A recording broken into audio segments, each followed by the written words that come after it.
bem, falamos então das formas. Falemos agora das possibilidades do conhecimento, que são diferentes de suas formas. Podemos dizer que as possibilidades estão contidas nas formas, e são apenas duas: dogmatismo e ceticismo.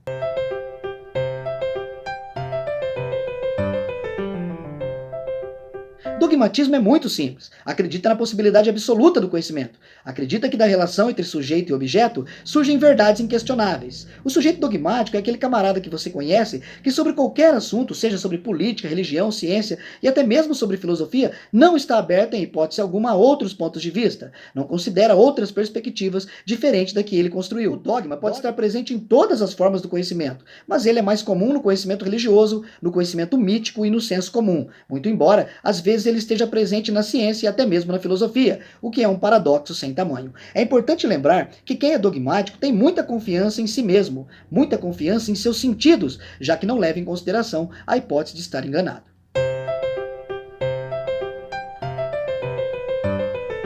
Bem, ceticismo é exatamente o contrário do dogmatismo. Nessa perspectiva epistemológica, é impossível ter certeza absoluta sobre qualquer coisa. Não significa que não há possibilidade de conhecimento na relação sujeito-objeto para o cético, mas que o conhecimento adquirido nunca será indubitável, nunca será inquestionável, ou seja, sempre haverá espaço para a dúvida. Se o sujeito dogmático se acha demais, por acreditar que os seus sentidos são infalíveis, o camarada cético reconhece a própria pequenez diante da infinitude do universo ao reconhecer as próprias limitações no processo investigativo. Podemos dizer, em linhas gerais, que o dogmático considera o ser humano muita coisa, enquanto o cético considera o ser humano o cocô do mosquito, que está sentado na merda do cavalo. Brincadeiras à parte, ao pensamento dogmático associamos a figura do pastor e ao pensamento cético associamos a figura do filósofo. O primeiro sabe de tudo e o segundo sabe de nada, inocente. Todavia, existe uma contradição na posição do cético. Embora ele admita a impossibilidade de conhecer a verdade, ele também propaga uma verdade, qual seja, a de que é impossível conhecer a verdade. Fica aí a reflexão. Vimos então as formas do conhecimento: os saberes mítico, filosófico, teológico ou religioso, senso comum e científico. Depois vimos as possibilidades do conhecimento, dogmatismo e ceticismo, que podem estar incutidos em menor ou maior intensidade nas formas do conhecimento. Passemos agora para o último tópico da aula, as origens do conhecimento: racionalismo e empirismo.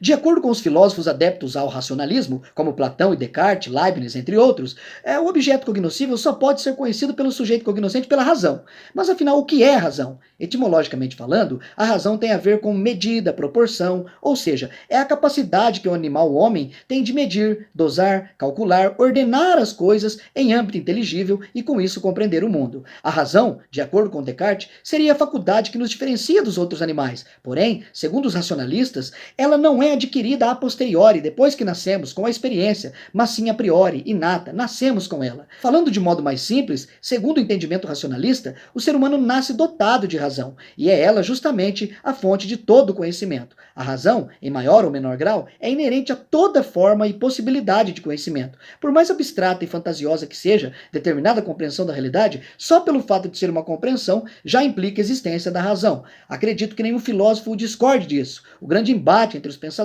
é saber se a razão é um dispositivo que nasce com o sujeito ou é adquirido pela experiência.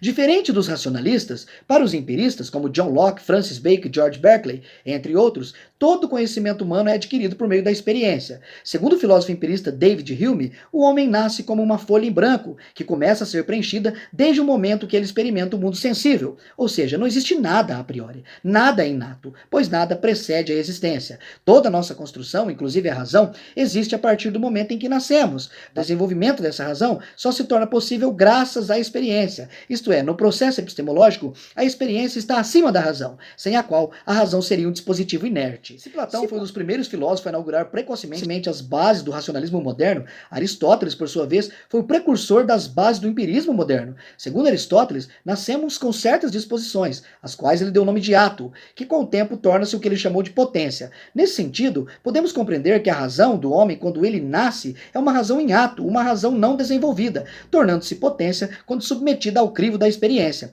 Do mesmo modo que para Aristóteles, todo menino é um homem em ato, tornando-se um homem em potência a após o seu desenvolvimento físico, intelectual e moral proporcionados pela experiência. No que tange à teoria do conhecimento, os empiristas modernos citados anteriormente partem da compreensão aristotélica da realidade, pois acreditam que só é possível conhecer o objeto cognoscível a partir da experimentação do mundo sensível. E se os empiristas criticam os racionalistas, afirmando que é impossível o conhecimento claro através da razão inata, que minimiza a experiência, os racionalistas criticam os empiristas, afirmando que a experiência sensível pode nos enganar, uma vez que os sentidos humanos são limitados para conhecer o objeto tal como ele é em sua essência, sendo necessário ter uma ideia a priori dos objetos sensíveis para entender o mundo a posteriori, o mundo da experiência. Enfim, os racionalistas têm bons argumentos e os empiristas também, não cabendo ao professor que vos fala apontar quem está com a razão. O que se pode dizer é que ambas correntes contribuíram significativamente com o avanço da epistemologia ocidental. Pode-se dizer ainda que, assim como a razão está presente em maior ou menor intensidade em qualquer forma ou possibilidade do conhecimento,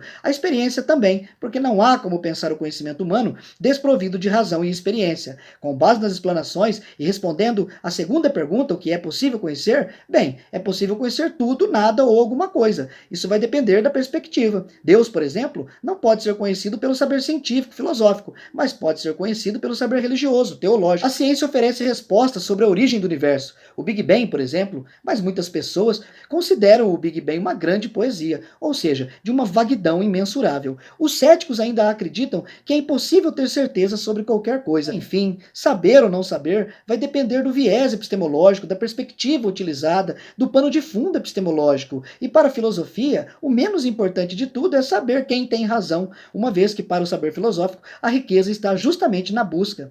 Terceira pergunta: existem limites para o conhecimento? Se o sujeito ou grupo conhecedor considera que alguns valores morais não podem ser violados, então sim, existem limites para o conhecimento. Nesse caso, os valores ou os costumes de uma sociedade estariam acima da curiosidade humana. Temas como eutanásia, aborto, clonagem humana e invenção de bomba atômica incomodam significativamente as sociedades onde a prática religiosa é muito forte. Porém, se a moral não tem muita relevância para determinado grupo ou pessoa que está investigando, então não há limites para o conhecimento. Nesse caso, a curiosidade estaria acima da moral vigente. Portanto, os limites do saber humano vai sempre depender do contexto do qual ele faz parte. Percebam que, à luz da filosofia, não existem verdades absolutas. Tudo vai depender do lugar de onde se fala. É fato que se incomoda as mentes mais arrogantes, para quem é inocente o suficiente para acreditar que a sua verdade serve para todo mundo.